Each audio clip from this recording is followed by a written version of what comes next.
So hello everyone, this is Aman. तो आज की इस वीडियो में हम स्ट्रिंग एफिशिएंसी के ऊपर एक क्वेश्चन देखने वाले हैं, जो कि बेसिकली बुक से ही क्वेश्चन है, लेकिन बुक में बहुत लेंथी सॉल्व कर रखा था। तो हम इसे जो हमने रिलेशन ड्राइव किए थे स्ट्रिंग एफिशिएंसी में, उसकी हेल्प से सॉल्व करेंगे।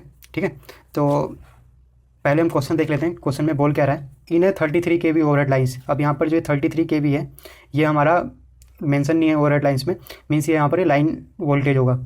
तो उसके बाद there are 3 units in the string, 3 insulator है हमारी स्ट्रिंग में। ठीक है, if the capacitance between each insulator pin and earth, means यहाँ पर संट कैपेसिटेंस की बात हो रही है।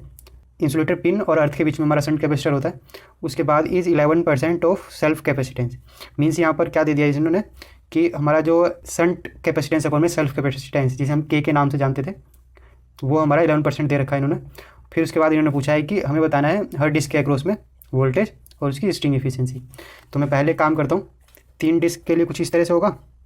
ये मान लो हमारा टावर होगा, ये हमारी क्रॉस आर्म्स होगी, यहाँ से हमारे इंसुलेटर लगे होंगे, तो उनका जो सेल्फ कैपेसिटेंस होगा मैं उन्हें डायरेक्ट शो करता हूँ। तो पहले इंसुलेटर का सेल्फ कैपेसिटेंस, दूसरे का, तीसरे का। अब यहाँ पर हमारी जो लाइन है वो गई होगी, जिसका इन्होंने वोल्टेज मेंशन कर रखा, कितना, लाइन वोल्टेज 33 kV। ठीक है, अब यहाँ पर इन सब की वैल्यू, तीनों इंसुलेटर जो हमारे सेम मटेरियल बने होंगे, मीन्स इनकी सबकी वैल्यू सेम होने वाली है। और अब यहाँ पर हमारा ये कंडक्टर है, मीन्स, और ये हमारा अर्थ से कनेक्टेड टावर जो है या फिर पोल जो है, तो यहाँ पर एक हमारा शंट कैपेसिटेंस इंट्रोड्यूस हो जाएगा।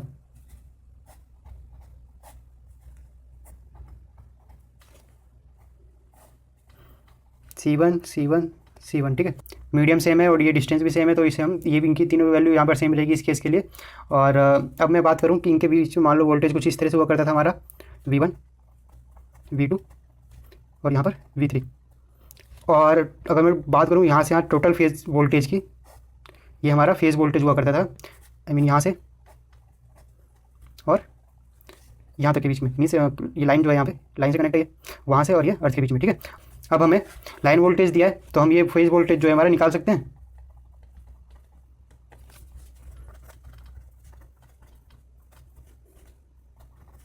लाइन वोल्टेज कितना है हमारा 33 kV, अपॉन में √3 करेंगे तो हमारा ये इसकी वैल्यू आ जाएगी। तो ये आ जाएगी हमारी, मैं कैलकुलेटर यूज़ कर रहा हूँ, एग्जाम में आपको भी कैलकुलेटर अलाउड रहेगा।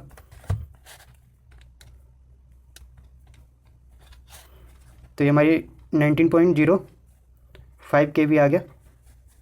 तो ये हमारा फेज वोल्टेज है। अब अगर मैं बात करूँ यहाँ पर, इसने सेकंड लाइन में क्वेश्चन में क्या कहा गया था, if the capacitance between each insulator pin and earth, means यहाँ की बात हो रही है, यहाँ से यहाँ तक कि ये अर्थ है हमारा, और ये इंसुलेटर पिन से कंडक्टर जो लगा हुआ उसकी है, वो है। तो ये हमारा शंट कैपेसिटेंस की बात हो रही थी, is 11% of self capacitance. Means यहाँ पर क्या बोलना चाह रहा है कि जो हमारा C1 है अपॉन में C इक्वल्स टू है 11%, जिसे हम के नाम से भी जानते थे। ठीक है, और अब मैं क्या करूँ, 11 को अगर परसेंटेज हटाऊँ तो यहाँ पे नीचे 100 आ जाएगा, और ये हो जाएगा हमारा फाइनली 0.11। ठीक है, तो बेसिकली इसका मतलब यही हुआ कि जो C1 है हमारा, C का इतने टाइम्स में जो हमारा शंट कैपेसिटेंस है, मीन्स C1, वो हमारे सेल्फ कैपेसिटेंस का 0.11 टाइम्स है। ठीक है, तो अब अगर मैं बात करूं कि हमने जो रिलेशन निकाला था 3 डिस्क के लिए, वो क्या था हमारा मैथमेटिकल एक्सप्रेशन जो निकाला था 3 डिस्क के लिए, वो तो मैं यहाँ पे लिख लेता हूँ डायरेक्ट वो।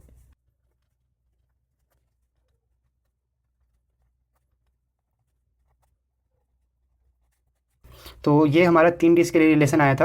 अब इस रिलेशन में देखिए कि हर टर्म जो है एक दूसरे के बराबर है, मीन्स इसमें से हम कोई भी 2 टर्म लेके कंपेयर कर सकते हैं। मीन्स मेरे कहने का मतलब क्या है, मैं चाहूँ तो V1 और इस टर्म को कंपेयर कर सकता हूँ, V1 और इस टर्म को कंपेयर कर सकता हूँ, V1 और इस टर्म को कंपेयर कर सकता हूँ। उसी तरह इसके साथ किसी भी टर्म को, उसी तरह इसके साथ किसी भी टर्म को कंपेयर कर सकता हूँ, सब एक दूसरे से बराबर है। तो मैं क्या करता हूँ, अब पहले V1 की वैल्यू निकालता हूँ। V1 की वैल्यू मैं इसे और इसे कंपेयर करके निकाल सकता हूँ, क्योंकि हमें V की वैल्यू पता है 19.05, और फिर K नीचे है, K की वैल्यू हमें ये पता है, तो मैं V1 की वैल्यू इसे कंपेयर करके निकाल सकता हूँ। तो यहाँ से V1 का जो हमारा वैल्यू आएगा, V कितना है 19.05, 3 + 4 इंटू 0.11 इंटू में 0.11 का स्क्वायर। ठीक है, अब अगर मैं बात करूँ, ये तो 19.05 ही रहेगा, नीचे क्या आएगा, मैं इसकी मल्टीप्लाई कर लेता हूँ। तो ये हमारा आया 3.4521। अब अगर मैं इसे डिवाइड करूँ तो क्या आएगा, 5.518 आ रहा है, तो मैं इसे 5.52 लिख रहा हूँ।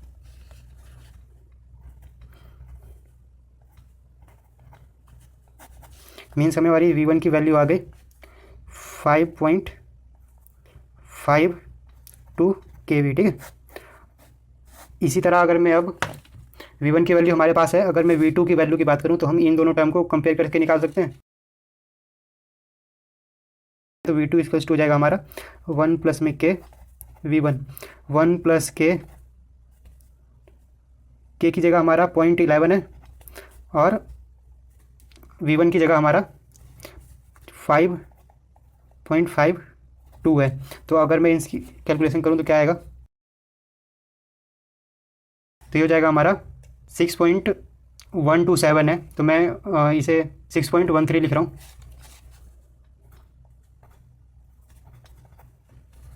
तो ये हमारी V2 की वैल्यू आ गई। सेम इसी तरह हम अपने V3 की वैल्यू निकाल लेंगे।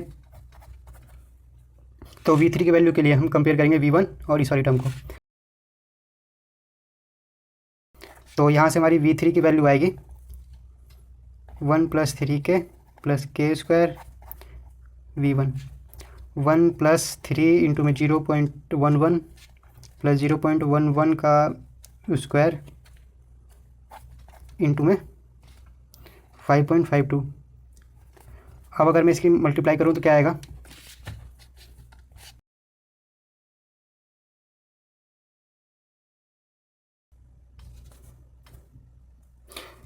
सॉरी 7.40।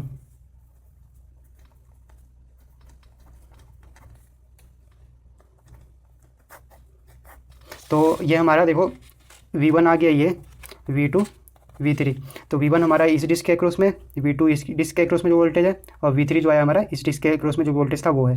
अब स्ट्रिंग इफिशिएंसी की बात करें तो स्ट्रिंग इफिशिएंसी का हमने फॉर्मूला क्या देखा था, total voltage across the string upon में number of disc multiply by voltage across nearest disc. ये हमारा बी पोर्शन चल रहा है क्वेश्चन का।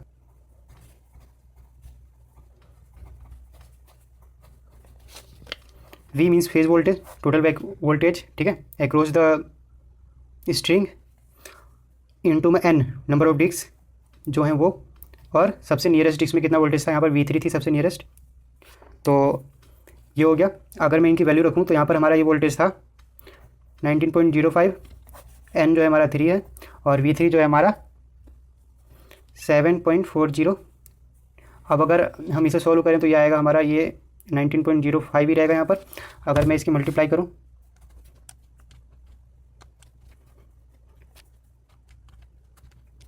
तो ये हमारा आ रहा है 0.8581, और इसे अगर हम इफिशिएंसी को परसेंटेज में लिखें तो ये आ जाएगा हमारा 100 की मल्टीप्लाई हो जाएगी तो ये हो जाएगा हमारा 85.81%।